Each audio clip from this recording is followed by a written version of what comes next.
식사를 하셨습니까? 아유, 식사는 아직 못했습니다. 논백부터 하고 식사하시. 뭐 한마디 하고. 예. 하겠습니다. 예, 시작하겠습니다. 예. 뭐 급한 게 있었나 보죠, 오늘? 아까 아침에 최고위원회 해야 할 때 조원진 대표님께서 나도 그거 처음 들었어요. 3월 10일 날 헌재 앞에서 탄핵 파면 결정이 날 때 네 분 들어가고 의식불명해가 병원에 가고 다친 사람 많은데 그것이 그 당시 바로 그 한교안 권한 대행한테 적보가 됐답니다.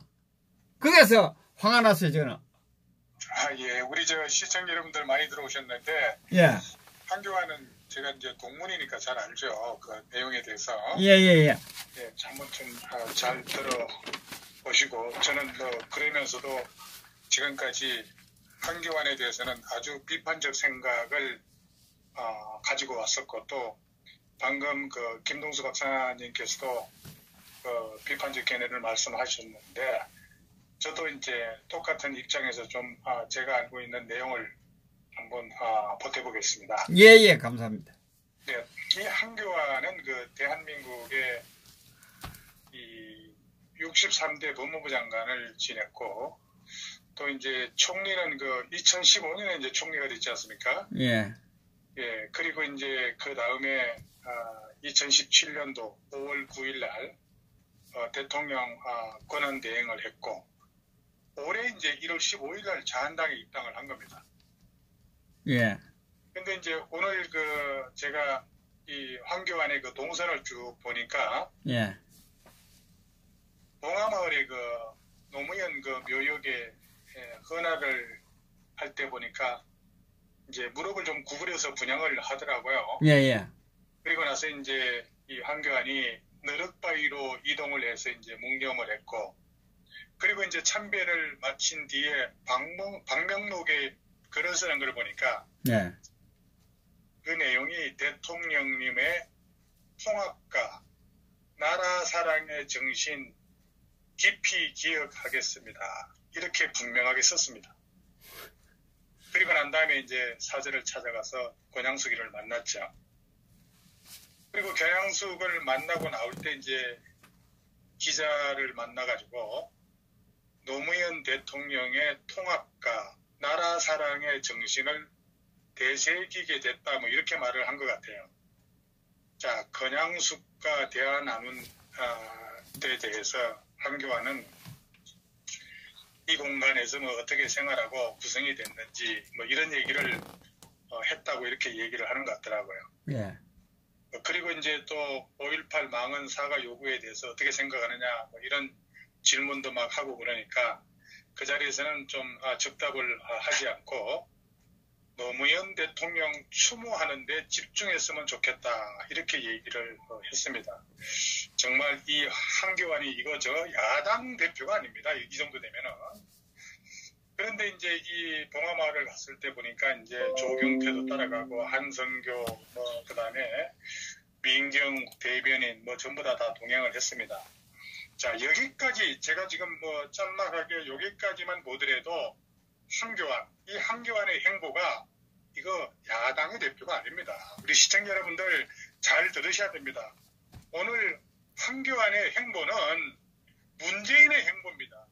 국무총리의 행보예요. 여당 대표의 행보입니다. 여당의 대표가 할 수 있는 그런 행보를 오늘 하고 왔던 겁니다. 어떻게 야당 대표라고 하는 인간이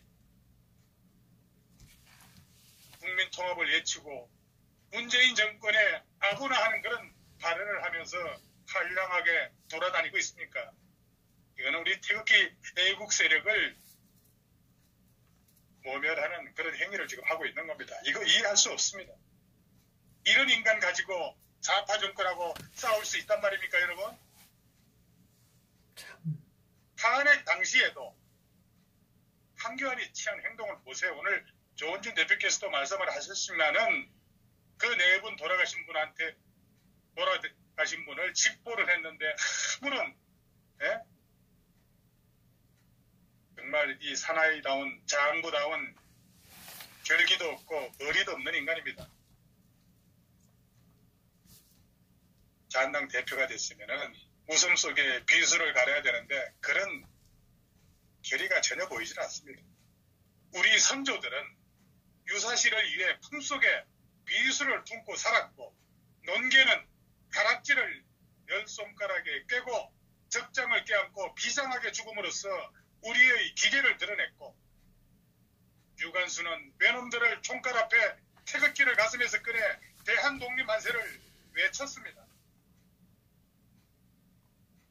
우리 보수파가 수권 정당이 되려면은 이 정도 돼야 되는 거 아니겠어요?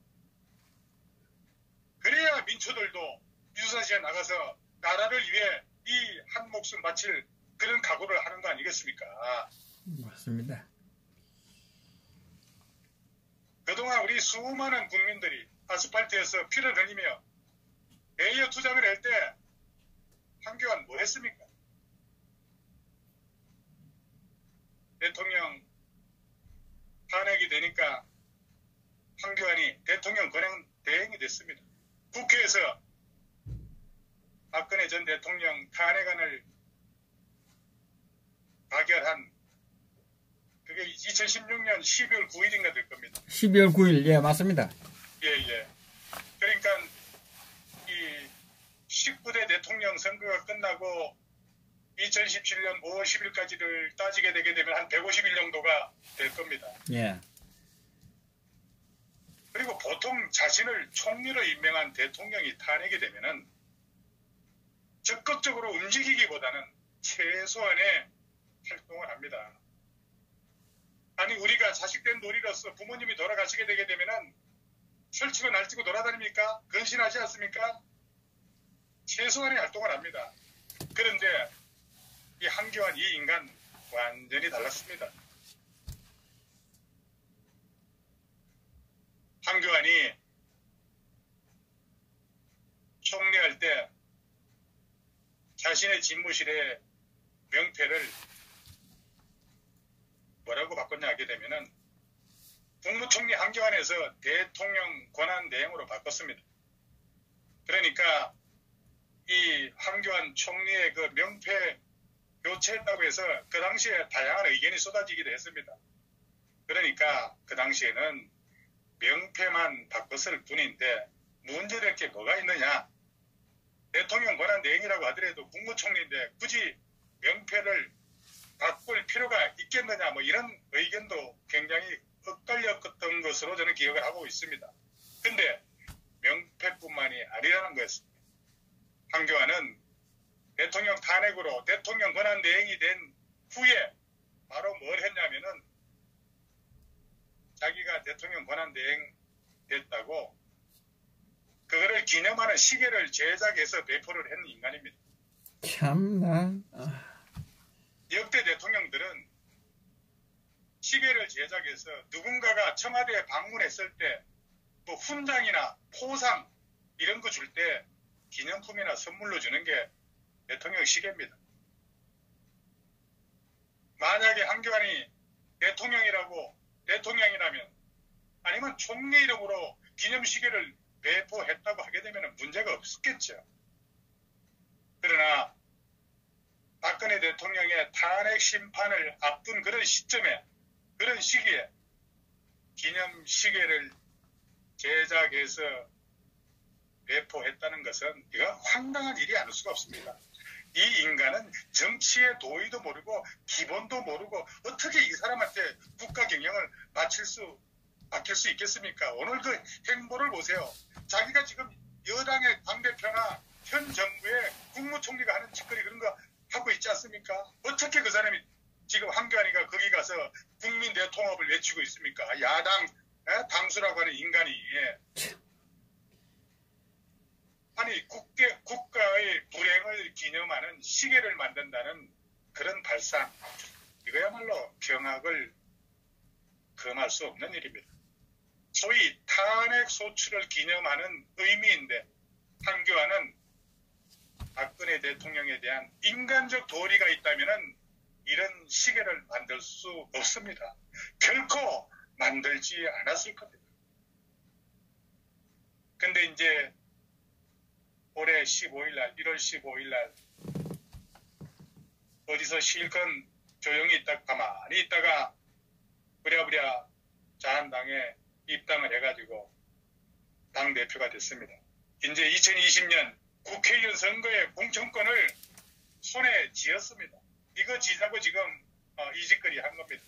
그러니까 지금부터라도 친박으로 살아갈 이유가 하나도 없는 겁니다. 황교안.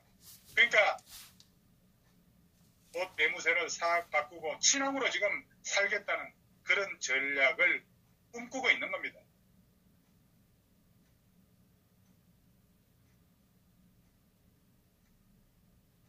정말 국민들이 아스팔트에서 피 흘리며 대여 투쟁을 할 때, 문재인 투쟁을 할 때 황교안 뭐 했습니까? 지금 대통령이 왜 옥살이를 하고 있습니까? 그것은 이런 내부의 배신자, 즉 내부의 적으로부터 공격을 받았기에 속수무책으로 불행한 참사를 맞이했다고 봅니다. 그것이 자한당만의 참사가 아니라는 자유대한민국의 정체성까지 잃게 되었다는 것을 깨우칠 때도 됐는데 정말 정신 못 차리고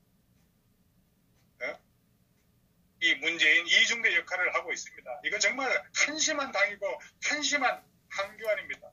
이런 황교안을 지금 우파 국민들이 아스팔트에서 그 고생을 하고 지금 황교안 뜯을 때니까 오늘 행보를 한번 보십시오. 제가 얘기한 게 팩트입니다. 정확한 뉴스를 제가 보고 오늘 말씀드리는 겁니다.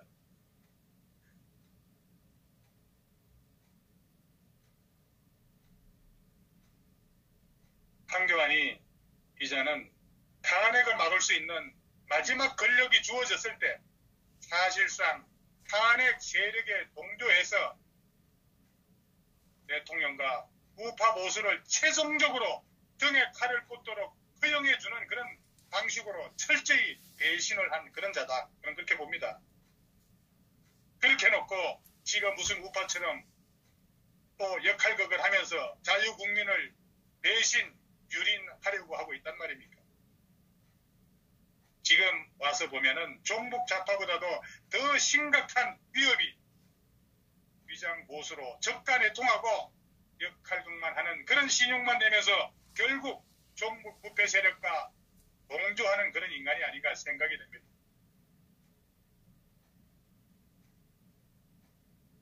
정말 황교안 안 됩니다. 이것저것을 떠나서 능력이 안 된다는 겁니다. 경제에 대해서도 빵점입니다. 그건 문재인과 별로 달라 보이지 않습니다. 결단성이 있습니까? 과감성이 있습니까? 정말 이 나라 큰일입니다. 지금 이 문재인 정권이 문제가 아니라 이 자한당이 빨리 무너져야 됩니다. 많은 사람들이 황교안 기대를 걸고 있습니다만은 황교안에 대해서 우리 국민들 너무 모르고 있어요. 너무 모르고 있어요. 황교안이가 말이죠. 경기고등학교를 졸업했어요. 57년생 닭띠예요. 경기고등학교 졸업해가지고 서울대 2번 떨어졌습니다. 예? 그래서 성대모대 들어간 거예요. 운 좋게 고시 합격해가지고 검사로 공직 생활을 시작합니다. 그리고 나서 법무부 장관이 됐죠. 법무부 장관 어떻게 된 줄 아십니까? 당시에 국무총리가 누구였어요? 정홍원 총리가 그것도 추천해서 황교안이가 법무부 장관 된 겁니다. 정홍원 총리가 누굽니까? 성균관대 졸업했습니다. 황교안이 성대 정 총리 후배예요. 그리고 또 총리가 어떻게 됐습니까? 성안정 게이트로 이한구 총리가 낙마하는 바람에 운 좋게 또 총리가 됐죠. 그때 국회 청문회 할 때 노회찬이한테 얼마나 그 조롱을 당했습니까? 그런데 노회찬이 자살하고 난 다음에 병원에 있으니까 쫄래쫄래 노회찬이한테 가서 조문도 갔던 게 황교안입니다. 지 실력으로 지금까지 된 거 하나도 없어요.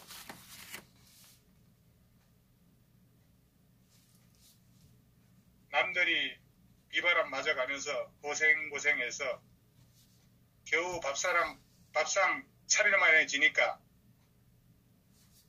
뒤에 숨어서 가만히 아무것도 안 하고 기회를 보고 있다가 그 밥상은 내 것이라고 나서서 오렴치하게 그냥 주워 먹는 그런 인간으로 지금까지 살아왔습니다.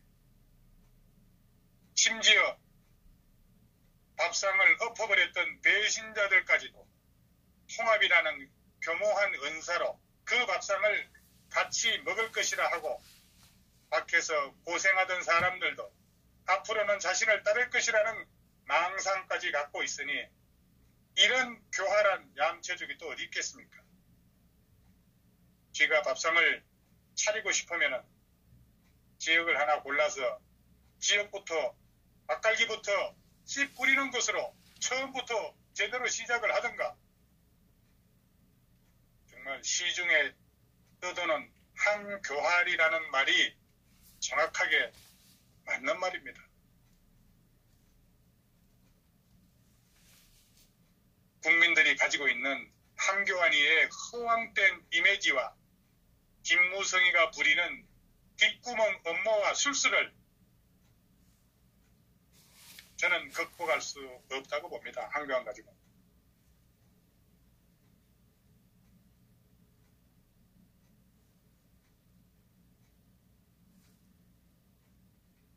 한교환 문제는 여기까지 하고 예. 오늘 또 다른 뉴스 한번 해보겠습니다. 우리